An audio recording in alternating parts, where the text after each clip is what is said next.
என் பேர் ஆண்டனி ரெக்ஸுங்க, பல்லடங்க. நான் இப்போ வந்து பார்த்தீங்கன்னா, இப்போ நடந்து முடிஞ்ச எலெக்ஷனுக்கு வந்து பல்லட ஜோனலுக்கு எங்கிட்ட ஒரு 50 வண்டி கேட்டிருந்தாங்க. ஜோனல் போடுறது 50 வண்டியில நாங்கள் வந்து எங்கள் ஃப்ரெண்ட்ஸ் மூலமா எல்லாம் அரேஞ்ச் பண்ணி 49 வண்டி கொடுத்தோம். ஆக்சுவலாக பார்த்தீங்கன்னா அவங்க சொன்னது ஒன்று செஞ்சது ஒன்று. எங்களுக்கு வந்து இதுக்கு ஒரு உடனடி தீர்வு வேணுங்க. ஒன்று அந்த கரூர் வெண்டர் இங்கே வந்து எங்களுக்கு செட்டில்மெண்ட் பண்ணணும், இல்லாட்டி எங்களுக்கு பேச்சுவார்த்தைக்கு வரணும். அப்படி இல்லை அப்படின்னா இதுக்கு அடுத்த கட்டமாக நாங்கள் என்ன பண்ணுறோங்கிறத நாங்கள் எங்கள் டீமில் டிஸ்கஸ் பண்ணி தான் நாங்கள் சொல்ல முடியும். அவங்க சொன்னது பார்த்தீங்க அப்படின்னா 4 நாள் டியூட்டி, 12 மணி நேரம் டியூட்டி, பெட்ரோல் எக்ஸ்ட்ரா கொடுத்துருவாங்க அப்படின்னு. ஆனால் நாங்கள் ஒர்க் பண்ணது பார்த்தீங்கன்னா 4 பகல் டியூட்டி, 2 நைட் டியூட்டி, மொத்தம் 6 டியூட்டி. பேமெண்ட் பார்த்தீங்கன்னா எலெக்ஷன் வியாழக்கிழமை முடிஞ்சதுன்னா வெள்ளிக்கிழமை மட்டும் சனிக்கிழமை பேமெண்ட் வந்துடும் அப்படின்னாங்க.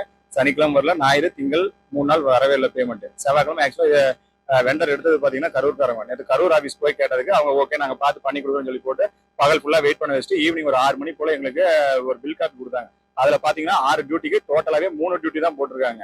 அப்படி பார்க்கும்போது பார்த்தீங்கன்னா ஒரு வண்டிக்கு கிட்டத்தட்ட 6,300 ஷார்டேஜ் ஆகுதுங்க.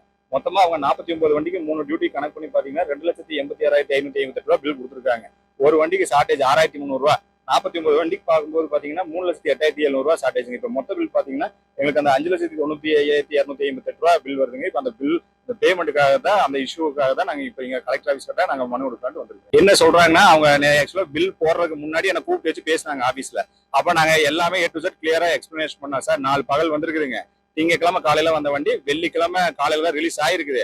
நீங்க என்னன்னா ஒவ்வொரு வண்டிக்கு 4 சில்லறை 5 சில்லறைன்னு போட்டு வச்சிருக்கீங்க, இது எந்த விதத்துல ஏத்துக்கிறது அப்படின்னா நாங்க பார்த்து உங்களுக்கு சப்போர்ட் பண்ணி கொடுக்குறாங்கன்னு பில் போடுறதுக்கு முன்னாடி சொன்னாங்க. யாரு? அந்த எம்டி சொன்னாங்க, வெண்டரோடைய எம்டி.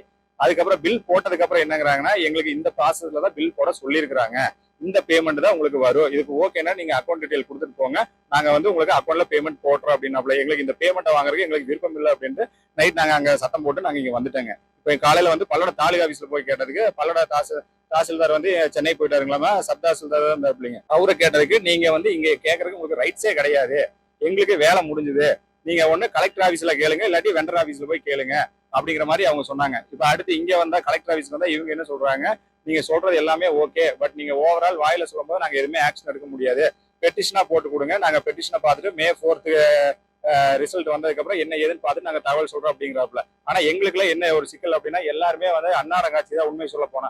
அந்த அன்னைக்கு என்ன வருமானம் வருதோ அதை தான் எங்களை நம்பி இப்ப ஒரு 49 டிரைவர் வந்திருக்காங்க. இப்ப இவங்களுக்கு வந்து பேமெண்ட் இல்லாத பதில் சொல்ல முடியாத நிலைமையில நாங்க நின்றுட்டு இருக்கோங்க. எங்களுக்கு வந்து இதுக்கு ஒரு உடனடி தீர்வு வேணுங்க. ஒண்ணு அந்த கரூர் வெண்டர் இங்க வந்து எங்களுக்கு செட்டில்மெண்ட் பண்ணணும், இல்லாட்டி எங்களுக்கு பேச்சுவார்த்தைக்கு வரணும். அப்படி இல்ல அப்படின்னா இதுக்கு அடுத்த கட்டமா நாங்க என்ன பண்றோங்கிறத நாங்க எங்க டீம்ல டிஸ்கஸ் பண்ணி தான் நாங்க சொல்ல முடியுங்க. எங்களுக்கு தேவையானது எச்சாவில ஒண்ணும் கேட்கலீங்க, என்ன வேலை செஞ்சோமா வேலை செஞ்சதுக்கு உண்டான ஊதியத்தை கேட்கறோம். இதுக்கு எங்களுக்கு வந்து அந்த உடனடி தீர்வு எங்களுக்கு எல்லாரும் சேர்ந்து எல்லா அதிகாரிகளும் சேர்ந்து பண்ணி கொடுக்கணும்.